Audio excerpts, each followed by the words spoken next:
European Union's climate commissioner has told the 27-country bloc that the only way out of energy crises fueled by the wars in Iran and Ukraine is homegrown energy, and that the EU must accelerate its transition away from fossil fuels. As special correspondent Malcolm Brabant tells us, one country leading the charge towards green energy is Denmark. It's part of our ongoing series, Tipping Point. Wind turbines are a pet presidential peeve. They killed the birds, they ruin your landscapes. Other than that, I think they're fabulous, by the way. Stupid people buy them. At the Davos Economic Forum in January, the president doubled down. There are windmills all over Europe.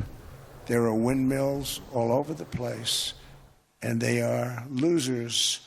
One thing I've noticed is that the more windmills a country has, the more money that country loses and the worse that country is doing. Ready to be exported, these enormous wind turbine blades are a tangible fact check of President Trump's claims. Denmark is consistently ranked in the world's top 10 economies, thanks in part to its expertise in exploiting green energy. The industry employs 107,000 people and earns about $17 billion a year. So what is Denmark's response to the president's stupid jibe? Well, then there must be a lot of stupid people in the U.S. because there are a lot of states, companies and utilities in the U.S. that is actually buying wind turbines right now because the prices come down. The price of power coming out of a wind turbine is cheaper than that of natural gas. Providing a human scale for these giant blades is Christian Jensen, who was formerly Denmark's foreign minister. Now he runs a lobbying organization working to accelerate the fossil-free revolution. So this is not a question of saving the polar bears. Don't look at the ideology. Look at the facts on the table. Solar is cheaper, wind is cheaper, electricity is more efficient than fossil energy. And if you look at that, it's a no-brainer to go into electrification of your businesses and your homes. The picturesque island of Ærø in the Baltic Sea is a microcosm of what Denmark projects as its sustainable future.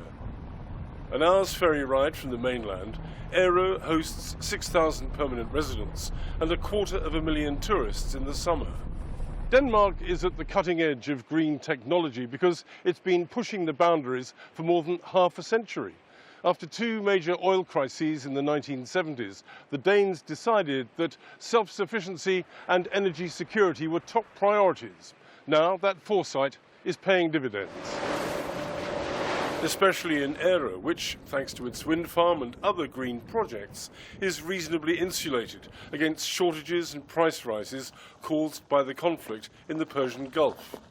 Rune Schmidt leads Ærø's initiatives on sustainability and environmental conservation. So how much do you think that this conflict in the Middle East has actually highlighted the need for self-sufficiency? I think the conflict has made it more important than ever. On an annual basis, we are a net exporter of electricity. We produce much more than we can consume. Perhaps the greatest hoax in history. The Green New Scam, windmills all over the place, destroy your land. Destroy your land. Every time that goes around, you lose $1,000. You're supposed to make money with energy, not lose money. Another pioneering Danish island, Samsø, fact-checked the president during this past particularly windy winter. Samsø exported excess electricity to the value of $39,000 a day, or $250,000 a week. Back on Ærø, Social Democrat Mayor Peter Hansted acknowledges that windmills aren't always productive, but, he insists, they're still turning a profit for their island owners. It is clear that on days when there is not so much wind, there is not as much money. And if the turbines are completely still, they do not get any money either. But the surplus is definitely there on an annual basis. It is paid out 4 times a year, then you get a little check through the door. Now that spring has sprung, Ærø's local grid turns to solar farms to harvest the bounty of the sun. Solar energy provides islanders with power to either heat or cool their houses, as well as a never-ending supply of hot water. Peter Graversen runs the district heating plant in Ærø's main town. The solar panels is only producing heat, of course, when the sun is shining. but they overproduce. They produce more when the sun is shining than the consumption.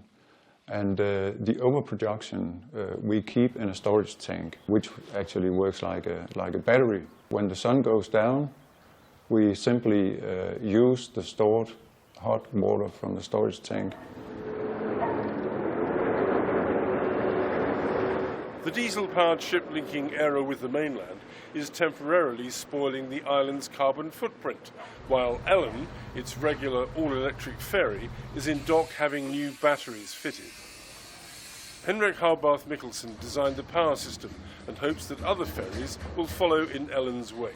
We do not have any emergency generators here. We only have the batteries, and we have now been sailing for almost 7 years without any blackouts or any incidents. Meanwhile, car owners are among the worst affected by spiralling fuel prices caused by the Iran conflict. Danish drivers' displeasure surfaced in last month's sales figures. Electric vehicles accounted for 96.3% of all new car purchases. Jonathan Nielsen is Deputy Director of Mobility, Denmark's Automotive Trade Association. It's not a short-term thing. This is a permanent shift in Denmark. This issue with Iran is one of the factors driving it, but also the whole fact that infrastructure is being built for this, making it the easy choice. While Europe is steadily reducing its fossil fuel dependency, the Trump administration is reversing previous American commitments about becoming carbon neutral. Most recently, it offered 2 electricity companies $1 billion each in return for scrapping wind farm projects. One administration argument is that wind turbines are a security risk because they can interfere with radar and allow hostile aircraft or missiles to penetrate national defences. But Martin Kue, a vice president with a major Danish defence company, insists that wind farms and radar can successfully coexist. Radar today is a lot about software, so wind farms are creating a lot of clutter, a lot of echoes when you send the signals. And what we've been working on is to see through this echoes, to this clutter, to be able to identify what we call targets, so whatever it's an aircraft, a ship, a drone, and make the difference between those and a bird, and see through the wind farm. Given the instability in the Persian Gulf, former Foreign Minister Christian Jensen believes that it's foolish to reject green energy, as President Trump has done. With my experience as Minister of Foreign Affairs, we see that this is a conflict that will go on for quite some time. I believe that whether there is a truce or not, the situation around the Strait of Hormuz and the oil and gas production in the Arab country will be totally different for years and years to come.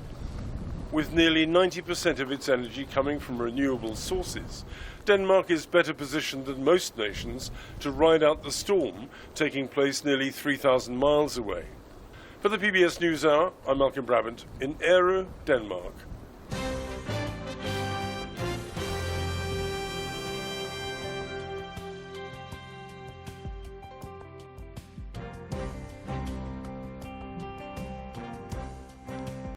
Support journalism you trust. Support PBS News. Donate now, or even better, start a monthly contribution today.